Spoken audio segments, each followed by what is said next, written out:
And number 3, you got to have that entry-level product or service.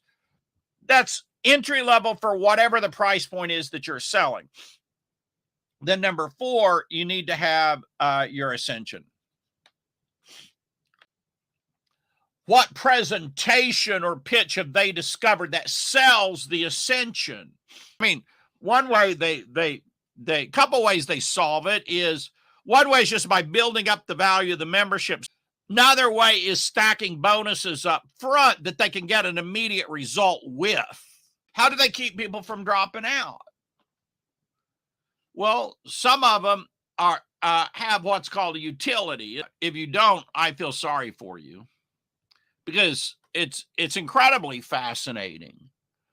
How do you build value for a sell? How do you build value for a $50,000 a year mastermind? What are you going to offer them for free? His friend comes along and says, oh, here's how you do it. Codes for, like, I don't know how to sell VIP days. I don't sell VIP days. There's people out there that have an unlocked code for selling VIP days.